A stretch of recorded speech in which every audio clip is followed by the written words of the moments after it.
Aí fomos visitar empresas lá, né, ver que elas é sobre a administração participativa, que o Peter Drucker e o Demi implantaram no Japão no pós-guerra e que foi muito bem aceito pelos orientais. Aí, numa das palestras com um guru japonês, tradução simultânea japonês e português numa das empresas, ele falou assim, erros são tesouros. E na hora eu pensei assim, puta, mas então tô rico, sabe? Porque o que eu mais tenho lá é erro. Erro pra caramba. Eu achei engraçado, sabe? Porque realmente nós aprendemos com os nossos erros, sabe? E aprender com os nossos erros é ser inteligente. Aprender com os erros dos outros, bom, aí é ser sábio, né? Uhum. Aí na volta do Japão, porque a administração participativa, onde quem está mais perto do trabalho é que mais entende dele. E muitos são mais inteligentes do que poucos, sabe? Sim. Aí na volta do Japão eu voltei empolgado com aquilo, sabe? Peter Drucker, sabe? E voltei e pus uma pedra em cima do acelerador, sabe? Um paralelepípedo, é por aqui. Aí peguei também um consultor na área de RH, e um cara simples, mas muito bom, e ele falou assim, Cláudio, põe no papel os valores da empresa, sabe? Aquilo que você realmente acredita que é, e pá. E eu estava, acho que inspirado naquela tarde, em meia hora fiz os 10 mandamentos. Que legal. Criado na Igreja Católica, né? Os 10 mandamentos e os 7 pecados capitais. Você criou isso criou também? os 7 pecados e os 10 mandamentos. Sim, meia hora. Legal, bicho. Meia hora, olha aquilo, só, sabe? legal. Estava inspirado na hora. E Puta, legal o jeito de escrever. Eu vou copiar essa ideia.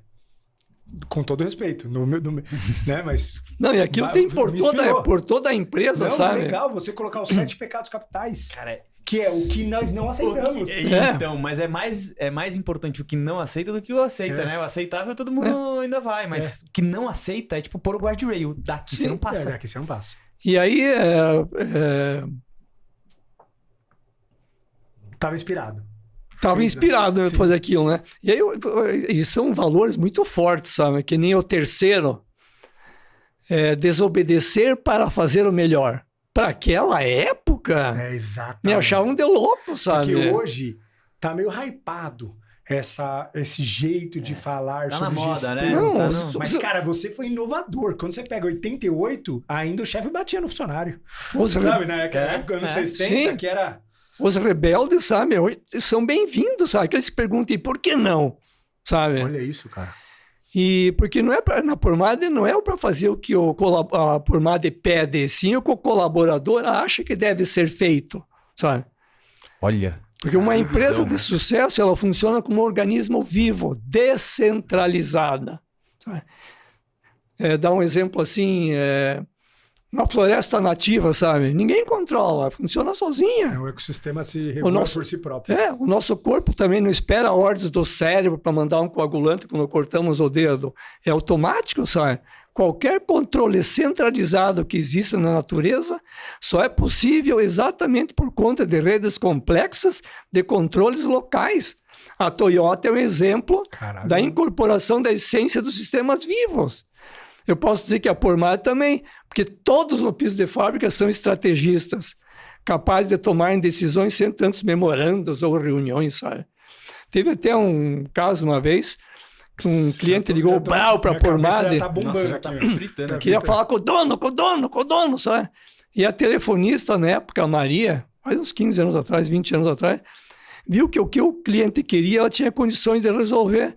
E ela falou para o cliente, olha, eu sou dona aqui também, eu sou uma pequena acionista. E resolveu o problema, sabe? Olha isso. Envolver os colaboradores Não é que a gente não traz isso, né? Mas essa é a cabeça de dono. Envolver os colaboradores na tomada de decisões gera um clima rico, energia, entusiasmo e ainda inspira a criatividade na busca por soluções. Caraca, bicho. E pior que é isso, se a gente parar para analisar tudo 100% da criação do homem que se inspirou em como a natureza resolveu aquele problema, deu certo. E quando a gente fala de energia, você vê a energia dele falando, empolgação, né? Isso encanta. Encanta de fato. E digamos que não deu certo, né? Sim. Desobedeceu e não deu certo. O quarto valor é inovar, é errar, é se borrar sem perder as esperanças. Só não erra quem não faz, sabe? E é melhor tomar 20 decisões certas e 5 erradas do que apenas 5 certas, o que vale é o saldo. E é claro que tem muitos erros que não são de inovações, mas quando mostrado, discutidos e evidenciados, se tornam tesouros, que é aquilo que o guru falou lá, né? Erros são tesouros quando mostrados, discutidos e evidenciados. E quando alguém erra, geralmente a pessoa fica com vontade, né, de jogar mas torcer um pouquinho, né? Cuidado.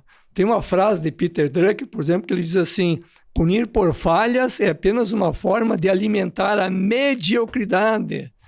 Jack Welch, também considerado o melhor executivo do século XX lá, punir por erros é uma forma de que ninguém mais ouse.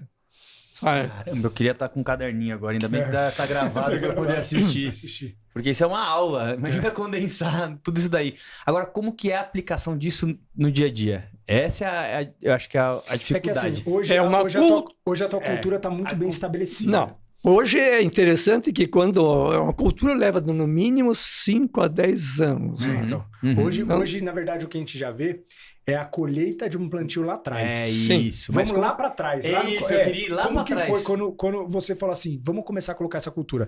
Numa empresa que não pensava assim. Numa sociedade muito egoísta, numa sociedade muito... Porque é um insight para trazer para quem quer falar, cara, eu quero que minha empresa haja desse jeito. Como que foi o começo? Porque hoje, quando você fala isso, Claudião, as pessoas já ouviram isso umas 60 vezes de você só nesse mês. Então já tá carimbado na cabeça da pessoa. Só que a primeira vez... tá bom. A primeira vez que eu errar, ele vai me cortar. Sabe? Aí, como que é o começo da introdução dessa cultura? Bom, tem 2 coisas para contar aí. Uma com os sócios, me achavam louco, né? E aí eu tive que ir comprando a parte deles, né? E hoje estou sozinho, então. Caramba. Hoje isso aí funciona no pau. Sim. Mas tá certo, não concorda, tchau. Eu vou comprar. É isso. Não, isso não foi fácil. Crise para mim é comprar ações. Isso não é fácil. Caramba. Mas... Teve muito problema com a sociedade, Claudio? Muito problema com a sociedade? Não, todos saíram assim contentes, sabe? Bacana. Fui sempre comprando, né? Mas não é fácil isso, sabe? Sim. Porque você tem que... Eu tinha 9% só da sociedade. 9% da sociedade? Então, mas foi ao longo do tempo, né? E quanto aos colaboradores, né? Quando eu pus a coisa funcionar... também começaram a aprontar, sabe? Tipo, para desobedecer e tal coisa. É isso. Aí eu reuni a turma numa sala, sabe? Fizemos o grupo, chamado Grupo dos 60. E aí eu disse, olha, vocês querem voltar ao que era? Não gostaram dessa atitude, né? Que bacana que é, não gostaram? Aí os que, aquela parte menor que entenderam, sabe? Queriam matar os caras, sabe? Sim. E aí começou a alinhar aos poucos e tal. E é interessante que hoje, quando alguém, digamos, sempre está entrando gente, né? Na formada, em questão assim de 3 dias, uma semana... Parece que você contamina com essa cultura, sabe? A cultura já está forte. Eu não sei se a cultura suga. Não sei se é porque ele vê que todo mundo, né... É que eu falo que o ser humano é um ser de manada. Então a gente sempre segue o fluxo, é automático. Isso daqui a gente vai seguindo, a gente está sempre seguindo alguém, a gente está sempre seguindo. A cultura já sendo forte, a pessoa inspira. Então quando você tem uma cultura muito forte, você cria uma direção. E aí você tem um líder muito forte, ou seja, tem o Cláudio lá muito forte, com os princípios, os valores muito condensados e já por uma década validados, por mais de décadas validados, não tem como essa galera não te seguir. E aí, seguindo, entendendo qual que é o fluxo, cria-se um movimento. E o movimento eu tenho que entrar nesse movimento aqui. Senão eu tô fora. Não é isso. Senão a galera vai e eu fico. Exato. Então é manada mesmo. Então vamos seguindo o não, fluxo. E quando a pessoa também não se encaixa, a gente antigamente dizia, manda embora, sabe? Não mandamos ninguém embora. E também não desligamos. Nós dizemos assim, salvamos a pessoa. Porque se ela ficar conosco... ela não vai crescer. Nós vamos perder um pouquinho de dinheiro, a empresa, mas ela vai perder a vida dela. É importante que aquele que trabalha numa empresa, ele... sabe? E pior que, parece... Olha como você transforma até o ritual de demissão. Exato, porque no final das contas, por mais romântico que possa parecer, é real. Por mais romântico que possa parecer. Porque se você parar para analisar, o que a empresa está perdendo com uma demissão? Nada. É só mais uma demissão. Mas para a pessoa, a gente está salvando a vida dela. Porque às vezes ela não teria atitude para trocar e ficaria lá 3, 4 anos da vida dela. Que se ela viver 90, estamos falando um percentual relevante na vida da pessoa. É isso.